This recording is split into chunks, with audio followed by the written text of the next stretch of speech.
Hello, everybody. Welcome to the Monday, November 28th meeting of SIG Service Catalog. I hope you all had a great break. I will post a link to the agenda into the chat. So the first thing that is on the agenda for today is the folks from Google sent an email out before Thanksgiving, soliciting opinions about how folks felt with the code drop from Google. And I see that there's a response from the Deis guys that makes me think that we'll probably spend a significant amount of time discussing this today. I think it would be helpful if, before we get into specifics about where to go from here, that we first look at we talk about perhaps like where communication broke down around this, and let's talk about what happened and how we can prevent communication mismatches in the future of this type, and then talk about where we go from here. So to frame this further, there was here's my version of the backstory. In Seattle on the Monday before KubeCon, we had a rather loosely defined agreement that Google would seed the incubator repo with a portion of the code for their prototype. And that is what was demoed at the last week's meeting.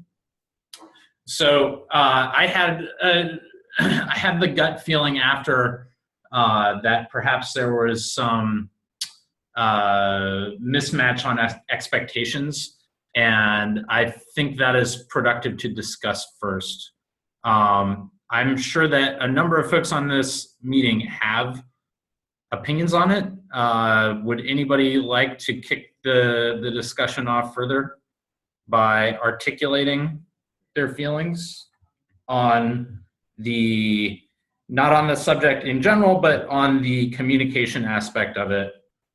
And let's talk about, if there was a mismatch, what was the nature of the mismatch?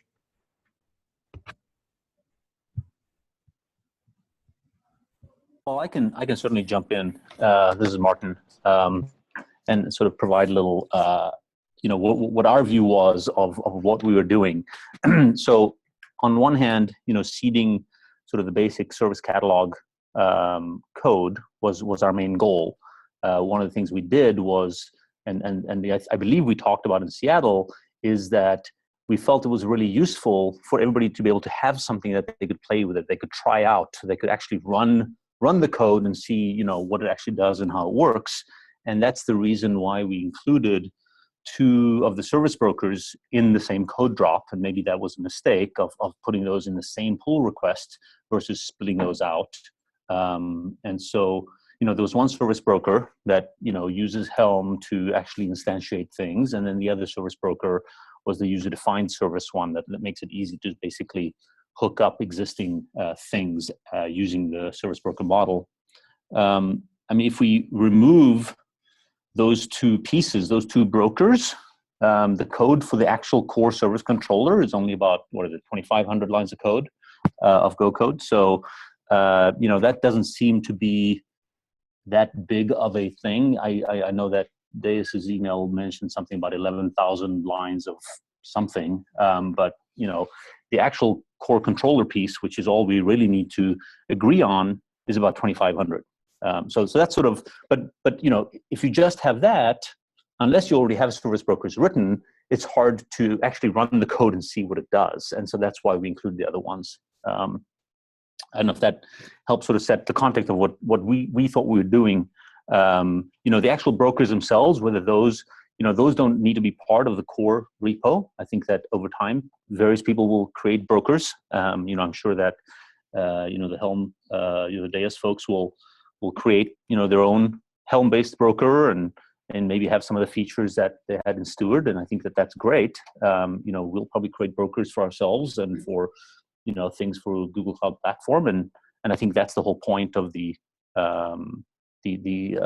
extensibility model using the service broker. So I hear those things, and I don't want to make a comment on them, but I do have some words that I forgot to say earlier, which are that one, I think that let's make sure that we carry out this discussion without like attempting to lay blame. I think that everybody in this group has always been operating in good faith, and if any mismatch that we had is a mismatch on communication and expectations, not one of, X or Y person is a bad person because they did a thing. So I think everybody can agree to that. If anybody does think that code drop in any way means someone is bad, do speak up now. But otherwise, let's all agree, and it might be helpful if we can all affirm our agreement to this in the chat or via some other way, that this is just about clearing a mismatch, and we're still BFFs. I see people nodding. I see Jason nodding. I'm willing to admit that I'm a bad person, but probably for unrelated reasons. Okay, so I noted. I do see we're all still BFFs. That's good. Now, Martin, that was a helpful articulation of where you guys were coming from. Who wants to speak next? Just a quick question. Was there I missed last week's meeting and I did not watch the recording. I admit to that. Did we walk through the code last week or at least the important parts of it, or? We did not. Mostly there was a demo and some thoughts from the Google folks on next steps, and a discussion about governance for future polls. And by the way, this has jogged my memory that I will contribute to the discussion that I think part of any mismatch that may have happened probably stems from the fact that we agreed to a code drop without defining governance or defining expectations specifically around how we were going to carry that out. So for those that weren't there, there was like an agreement at the end of the day at like 4 or 5 o'clock at the end of the day before KubeCon. In retrospect, I would, the next time I'm in a similar situation, I will probably ask that we carry such an agreement out via email so that everybody can be a party to it. But there's a very informal agreement, far less formal than the actual points of agreement that we agreed on otherwise in face-to-face meetings. And so where there's ambiguity, that's where subjectivity can creep in. Anyway, I'll stop talking. Other people talk. I think my expectation coming out of the face-to-face in Seattle was that, yeah, Google was going to PR some of the work that they had in a private Git repo internally, and that it would be happy to take a look at it and provide code review, and then we figure out how to move forward. So I think that the mismatch in expectation was, what does merge mean, and when does something get merged, which I guess is a finer point on the broader notion of governance for this repo specifically. So I don't think we were necessarily taken by surprise that code showed up, because that was discussed. I think it was the 11-minute merge to master that I think was a little bit surprising. Yeah, point taken, and I will agree. I was personally surprised by the 11-minute latency between post and merge. But as I said earlier, that doesn't mean anybody's a bad person. It means that we should have been more specific about the terms of service catalog. Yeah, the process, sure. Yeah. I might speak to that a little bit, if I may. This is the other Martin from Google, Martin Malley. So Martin Ganholm spoke about sort of the motivation why we included some additional code like implementations of the brokers. And I would like to address why we chose the means by which the code landed. I actually recall from the Monday discussion suggesting that perhaps splitting the code or building it in terms of several PRs is an option, but the group gave me feedback, in my mind, kind of unambiguous, that it would take too long to build the understanding and build enough of the body of code for it to be useful. So we took that and built from that the approach of let's just bring in enough code so that number one, everybody in the group can get access to it as quickly as possible so they can start reading it, understanding where the design deltas are and opening issues for those. And also bring in enough so that it can actually be played with. So the goal, the hope that we would do this in multiple PRs was, I would say, rejected or turned down by the group, which is why we opted for the one PR approach with the additional pieces. Again, with the goal to make everybody in the group quickly exposed to the code and be able to identify and the deltas from the design agreements and start contributing in whichever way they felt appropriate. I think that makes sense to me as a motivation. I'm curious to know how other folks feel about the problem of, like, here's the problem space as I understand it in a situation like this. We want something fast. We want expediency on a thing which is not wholly formed as far as like shippable code, but something that can be played with. I think that is a good motivation. We also want, I think, everybody to feel as though they have some degree of input as things go in. And those are two factors that are like have different. The gravity of those two things points in different directions. So one of the challenges in situations like this, especially when we're all geographically spread out, and a face-to-face meeting is not something that can like easily be done spur of the moment, is how do we find some degree of compromise between those two factors so that we end in a situation where we have those both satisfied, and we can move forward without like accumulating baggage as a group from the way the code drop was done. And I do wonder, at some point we should close out the what happened and move on to the what to do. But at the risk of backpedaling a little bit, I wonder, does anybody feel like there is a part of like any communication mismatch that happened around this, which hasn't been explored in the SIG already, in this SIG meeting? Have we covered everything? My only opinion is I think this is exactly what we were going to do. So I have no dissent. But that's my personal opinion. Noted. All right. Any other dimensions of communication mismatch that we need to get onto the table? Yeah, Paul.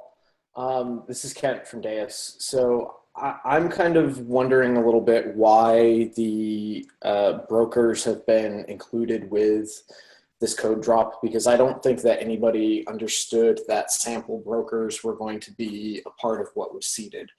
I think because our focus has been pretty exclusively on communicating with brokers over the Cloud Foundry Service Broker API, I think the collective understanding was that there should be plenty of brokers that already exist in the wild that one of these, that this controller implementation should work with. So I'm kind of thinking that the inclusion of the brokers may have defied some of the expectations some of us had.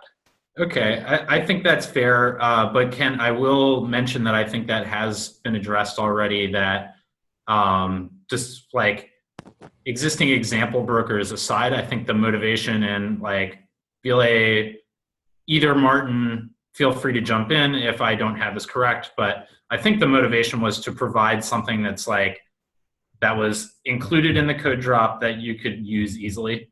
Yeah, I mean, we just felt like, can you guys hear me? Anybody? I can Yes, hear maybe. you. Yeah. Okay, great.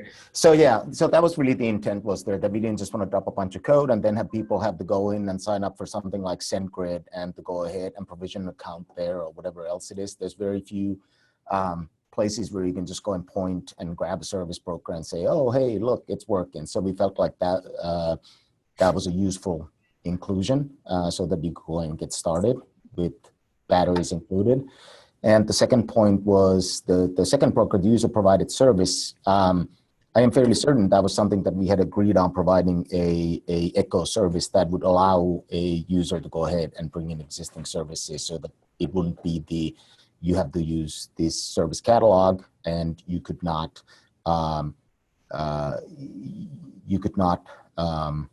use other things that were not as part of the service broker API. But at this point, we should probably just go back and find out where all these agreements are written upon. But I think it was on the board as a check. Yeah, I think it will probably be useful to go back and look at what was agreed upon. But folks, I do wonder, I think this seems like a natural point in the conversation to transition into where we go from here. Does anybody feel like there is a dimension of mismatch that hasn't been covered yet?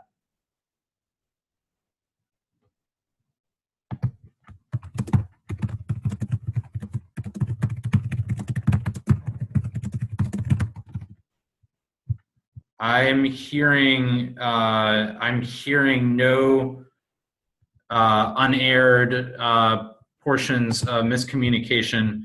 I do think that it will be productive if we take notes on the dimensions of the disagreement, just for posterity, or not disagreement, but communication mismatches. So I'm opening the notes. And let me actually share my screen, and that way we can all tell Paul if he's got something wrong before he goes and remembers it the wrong way. So dimensions, can everybody see my browser? Yes, no? Yes. Okay. Yeah. Dimensions of communication mismatch. What was included, or let's see, content of code drop, time to review after PR and before merge. So under content, I'm going to make a note that note of our brokers, are any sample brokers included.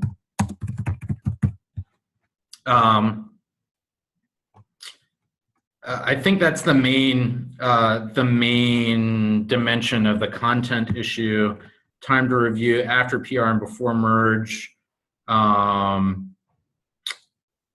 Anything else that I'm missing? Does it really boil down to those two big bullet points?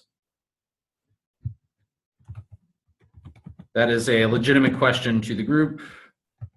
Something we may just be covering today, and that's fine, is how to proceed with development. So we had suggested in the thread on Google Groups that we start filing GitHub issues. I know there's some other PRs out there that amend what's currently in master just to bring the directory structure kind of more in line with what Kubernetes main does. So it's a little unclear how to proceed. Okay. That might be a today discussion though. So I'll add that what is the what is the process going forward? So I think that unless I missed something, please speak up if I have. That probably covers the dimensions of mismatch. And if everybody agrees that that is accurately accounting for mismatch, let's move on to what should we do moving forward from this point. Is everybody cool with that? Doug, I think you're right. The governance is something that we discussed last week, but I think there's the more fundamental question of what is the end state that we want to be in, not necessarily how do we get there in terms of PR reviews. Does that make sense? Say it with different words. I'm not quite sure I parsed that. Okay, different words. So Doug's comment, just for those that might be watching the video, Doug made a comment in the chat that says, I think the process going forward was agreed to last week. And I am saying the dimension of the process going forward that we agreed to was how will we handle pull requests. And I think a missing dimension from that is like, what state do we want to converge on? So it might not be a question of process. It might be a question of goal state or a question of which milestones do we want to hit. I think Aaron also touched on how do we want the project to be organized, et cetera, et cetera. Does that clarify things for you, Doug? No, but I have a feeling it will once you guys actually start talking detail, so don't worry about me. Okay, the baseball is in the air, Doug. Thank you, that helps. Okay. So let's transition the phase of this discussion into what would folks like to do from here.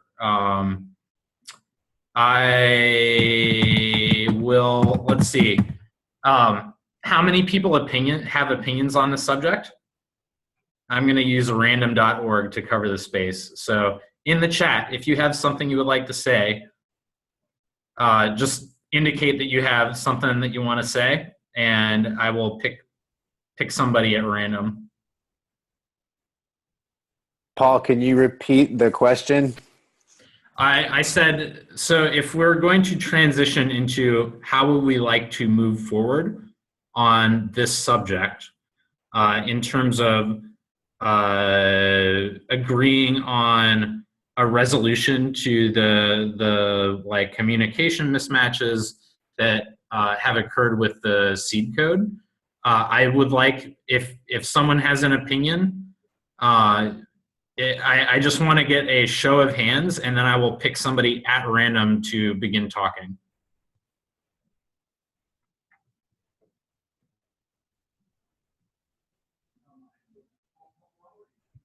And we're collecting proposals as to what should be done or concerns that we would like by whatever process gets picked to be addressed. Right now, we're just saying who's got an opinion they want to share. Okay. I see Aaron and Martin have raised their hand. Anybody else want to raise their hand, or is it just these two people?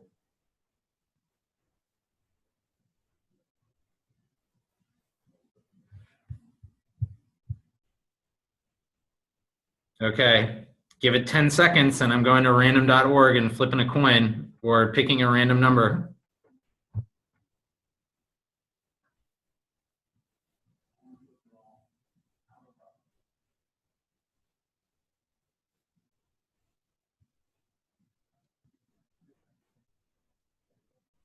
All right, by metric of my heartbeat, I'm going to call that 10 seconds. random.org. Let's see. Since we only have 2, I'm going to flip a coin. Let's see. Coin flipper. I'm going to flip 3 quarters and best of 3.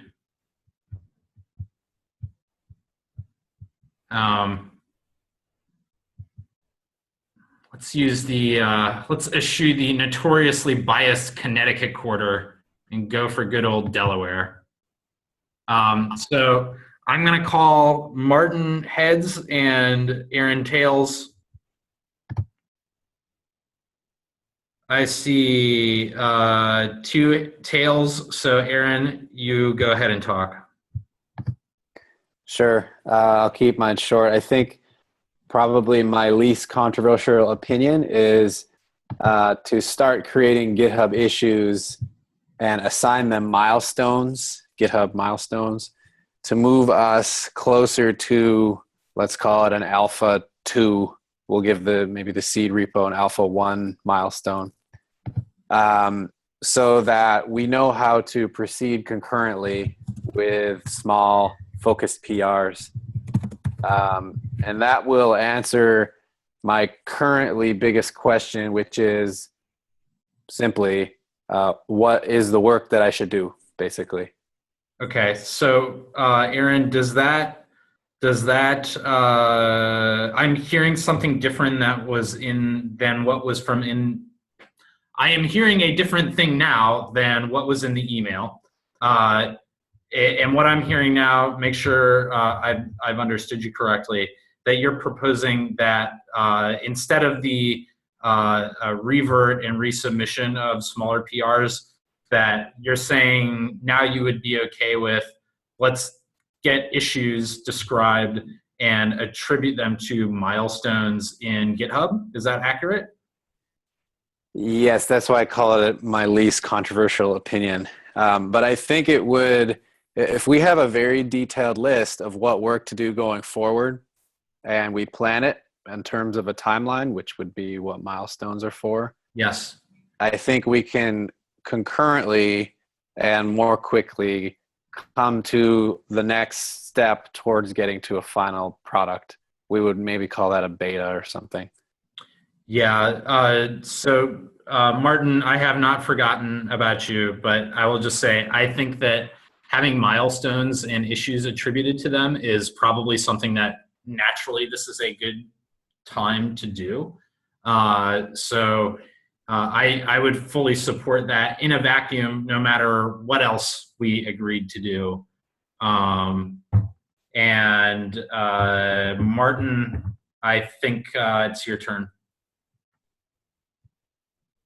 All right. You know, I mean, as I said, it was never our intent to sort of say that the brokers that we seeded really needed to be or should be part of the core capability of the catalog. And so, you know, one proposal would be that we just back those out completely. And as I said earlier, that should bring the code, lines of code down to about 2,500, I think.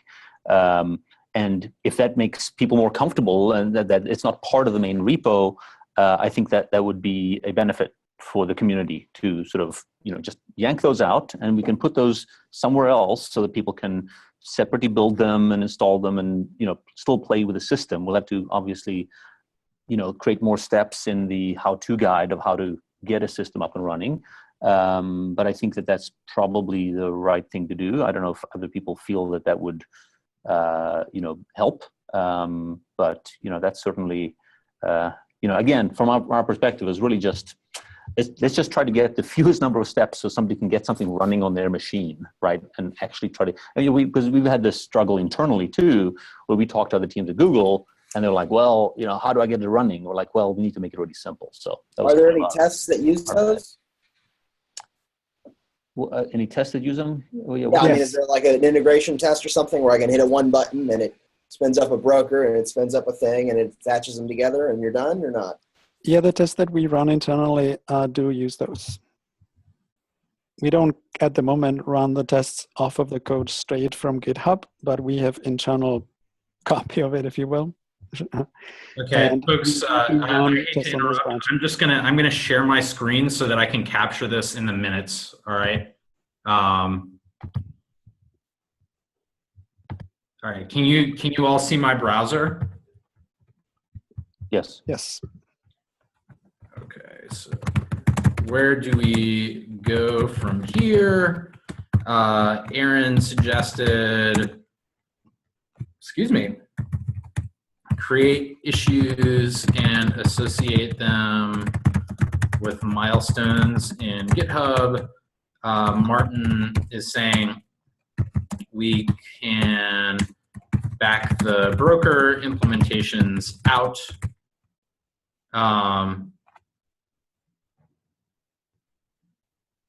And I agree with Aaron's suggestion anyway, by the way, just to add my support to that. Yeah. And Doug, I see that you have your hand raised. Would you like to speak? Yeah, I was just going to say that I'm not in favor of removing all sample brokers because I do think we should have something there that runs. To be honest, I haven't taken a look at what's in there right now. If what's in there right now is too complicated, then I'm perfectly fine with replacing them with something that's smaller and easier. But I do want something in there, as Martin said, so that people can at least use it without having to download or write something new themselves. From a standalone vanilla Git repo, I'd like to be able to build and run a sample. Okay, I think that is a sensible suggestion. Can I take this opportunity to point out that like we don't necessarily need to have code in the repo to enable that, but as a counterexample, like we could just publish a Docker image to Docker Hub or another repository and have it like had instructions for how to use that example broker image until we got to the point where we felt as a group there should be something that goes into the Git repo. And I think Morgan's point by way of question is a good one to acknowledge that probably eventually we will need to at least have a mock broker in the repo that lives with the code that we're testing and the integration test or end test code itself.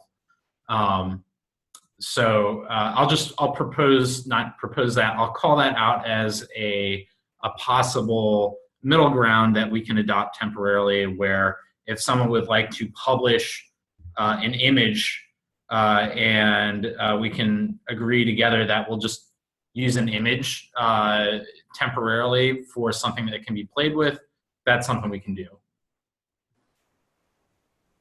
All right. I'm fine with that. I don't really care at this point as long as there's a sample in there. However it's run is up to whoever puts it in there. Hey, Paul. What if as a middle ground we moved that stuff into like a contrib directory or something, so it's clear that it's not part of the official core of the project, and it could even possibly be governed differently if that's something we agreed to? I think that is also a fine idea. I'm making note of that now.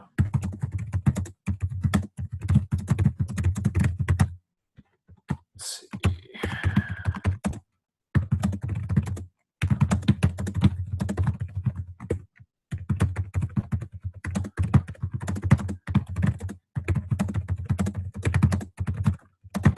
So I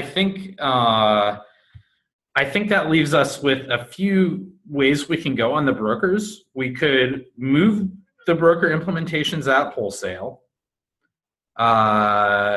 We could have somebody publish an image. We could move them to a contrib directory.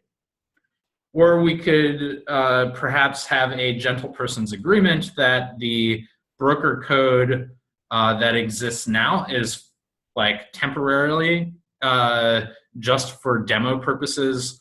And I will also call out, I think that we'll find, if this hadn't come up now, I think we would find like that it would have come up naturally that at some point we're going to have a lot of folks that are interested in writing brokers, and I would prefer not to have to tell them, tell somebody that was interested in doing that they had to start from scratch. So I do think it's possible that a natural work product of this group, whether it's in the service catalog repo or in another incubator repo for Kubernetes, is like a library that you can use to get to like a web server that knows how to speak the broker protocol that you can vendor in and add your implementation of various strategies to. But I don't think that's something that we should shoot for immediately. I think we should decide an expedient way to agree as a group on what to do, but we will probably naturally come back to this. So let's see. Shall we number these things and take a vote? Does anybody want to do something different, or can we just enumerate and number them? I think we have a vote and a second for moving brokers into a new directory in chat. Okay. Unless I am misinterpreting what Kent is using his little carrot for. That is my interpretation. I see a +1 from Aaron. Can we get everybody who has an opinion on the subject to either +1 or propose something else? Just for completeness, it may be worth stating that the brokers are in their own directory, but they are not in directory that's as clearly outside of the core system. They're in the brokers directory. There is also examples directory already, which contains some of the services that the brokers do spin up. So that's one option. The contrib seems like another option that was proposed. So just want to put it out there that brokers directory exists and is right. So maybe part of what we have to address here is not simply moving it, but making it clear that it's not part of the core implementation, and then deciding upon what differences, if any, there are in how that stuff is governed. So in Kubernetes, in the Kubernetes repo, the contrib directory is basically what is the analog of what Kent just described, which is it's a directory that has far lower bar for what goes in.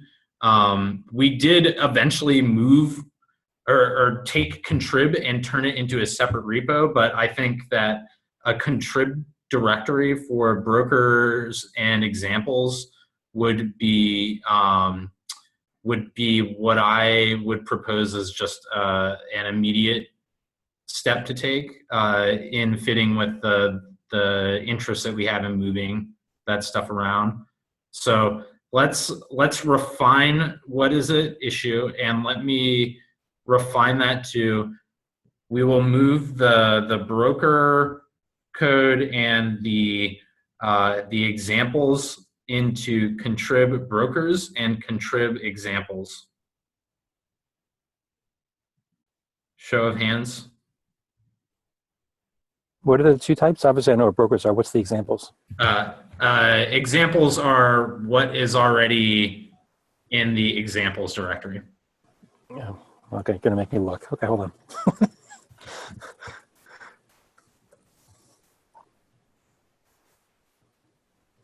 yeah, and source code for those.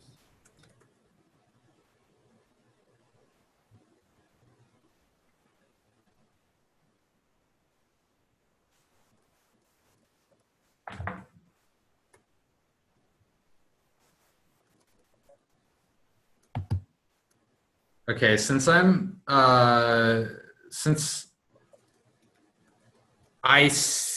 not hearing any disagreement, let's give a call. Let's take 30 seconds, think about it. If anybody disagrees with this course of action, please say so, and we will reconcile as a group.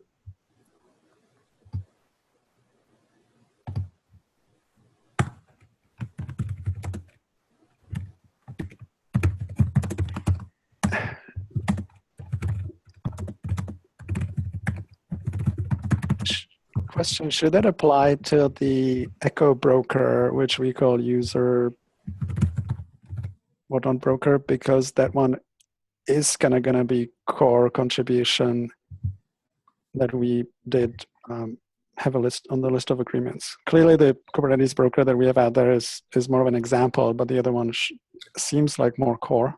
So I propose that it apply to everything, and we can easily just move it once the group feels in the future or not that it should be moved for simplicity's sake. Sounds good. Okay, I'm not hearing any disagreement, so I'm going to count that as the motion being adopted. So one thing I just wanted to get on the notes, it's maybe obvious to some, adding some documentation at the high level contrib/brokers directory that explains why they're there, and then also at least has a pointer back to some docs on how to use them as part of your, let's call it integration testing, or just figuring out the world of service catalog if you're new to it. Okay, I think that is a good suggestion, and I'd like to handle that separately from the initial agreement that we have on the move, if that's okay, Aaron. Okay. Yep. So I'm going to change this line that I'm editing now to group voted on and adopted. Move the brokers. So what I'm going to do now is I'm going to make an issue for that, and I would like a volunteer to take that. I will assign the issue to you.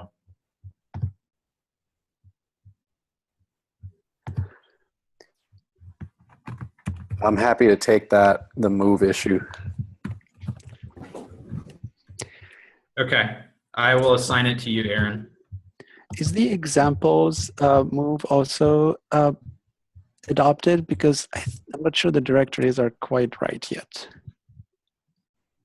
I am fine. I am fine refining that to just the brokers if nobody disagrees with that, and we can talk about where examples and samples go separately.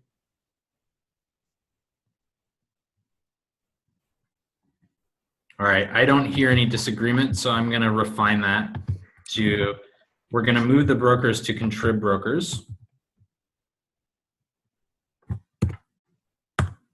All right, so move examples and samples to, I'm now in idea receptacle open state. Martin. I see examples / samples was or rather than some samples being subdirectory of examples. In that case, I agree, and they can just all go to contrib /star. As by way of example, there is a bookstore subdirectory under examples, and that would move into contrib bookstore. So I think my own personal subjective opinion on this matter is I like to have, I'm a fan of hierarchy in the sense of like, I would prefer like contrib examples, blah. Sounds good to me. That basically the whole examples directory would move into contrib. Okay, so let's refine that to examples to contrib examples. Yep. Right. Do I hear any ayes, nays, or other? Aye.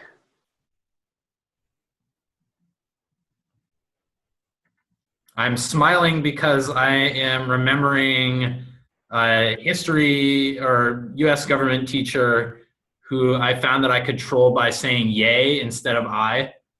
So if you have any yays, I'll count them as ayes.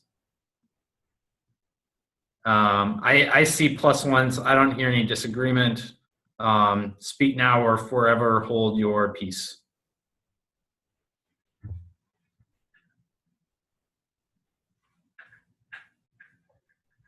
Okay. I'm calling that adopted. Aaron, I am going to just assign, I'm going to make I'm going to make one issue for this.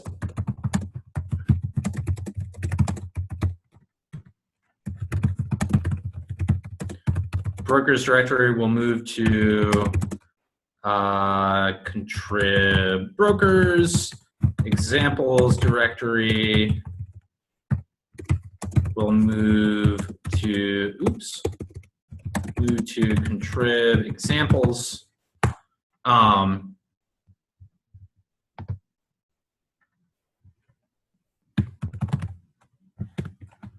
Assigned to Aaron. All right. Let's see. So this handles the broker and example stuff. We have about 10 minutes left, and I don't think that we have finished. I don't think that we've finished talking about where do we go from here, but I would like to call out that I think my read of the virtual room that we're in is that I think most of us are interested in making more expedient progress on all service catalog related matters that then we can realistically do with an hour a week.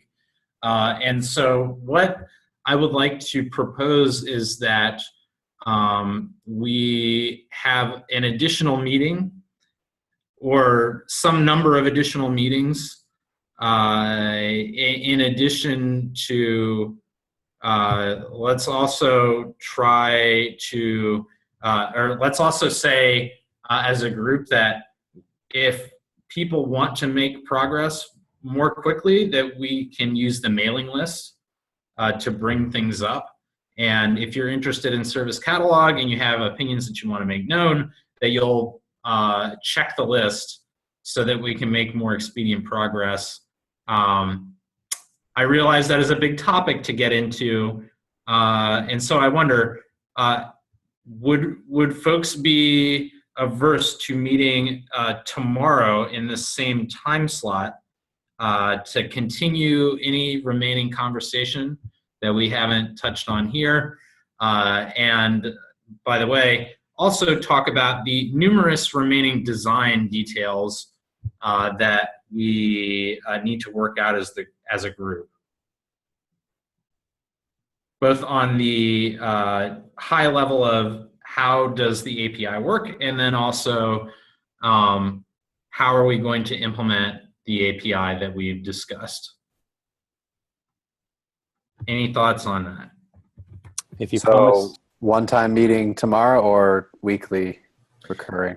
Let's call it one-time meeting tomorrow to continue this discussion.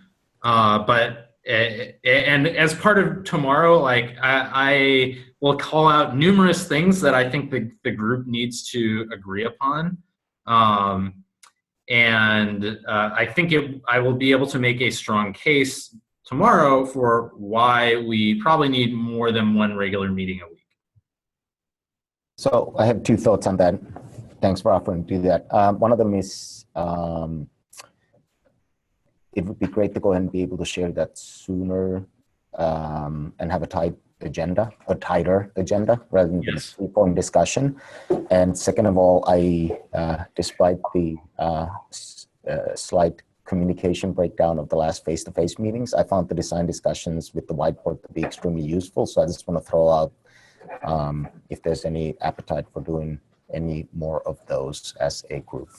I'm starving for more whiteboard design. Like I need a Thanksgiving-sized meal of whiteboard design session because I personally thought like the face-to-faces, with the exception of the communication mismatches that we had about the code drop, were totally awesome at establishing consensus. And I think there's a number of things that we need to explore in that way. For example, we got really as far as add a broker, make an instance, bind to it, but we really haven't talked about unbind and deprovision yet. And it is in our best interest to talk about that sooner rather than later, because I think that has a big effect on how we how we look at where do we need to go to get to something that's like full featured for an alpha type release.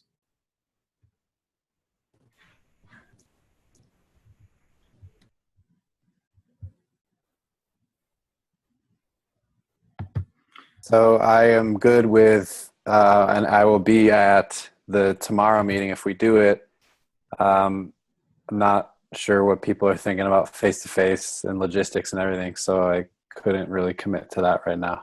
Yeah, I also can't commit right now to another face-to-face, although I would love to have one. I'm not sure it's going to be realistic to do another one for me before the end of the year. So I suggest that we try to find a way to adopt the model of how we did face-to-face discussions over Zoom. And if we need to block off bigger chunks of time than an hour, which I think is probably likely, because realistically, it's very difficult to cover design content in an hour, then I am totally able to do that. So my feeling is that we have a very good foundation from the Boulder and what I understand happened at the Seattle face-to-faces, that given a longer Zoom meeting, probably with a lot more screen sharing, we can make pretty good progress if, like Vile said, we have a really tightly scoped, focused, I'm getting a lot of echo. I don't sound good on Zoom.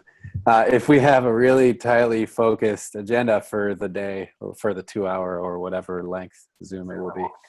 Yeah, so in the event that we had a Zoom that was longer than 60 minutes, I think that a prerequisite for scheduling such a thing would be a very tightly focused agenda.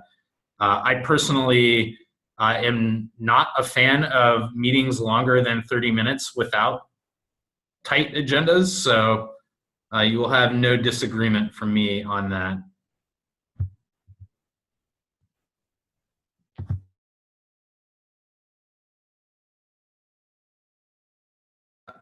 Okay, so we're approaching the time limit for now. I don't want to get into additional discussions, but I'm not hearing a strong disagreement for 4 o'clock Eastern time, 1 o'clock Pacific time tomorrow. Let's continue this. Let's round out rest of the discussion about next steps, and I will bring.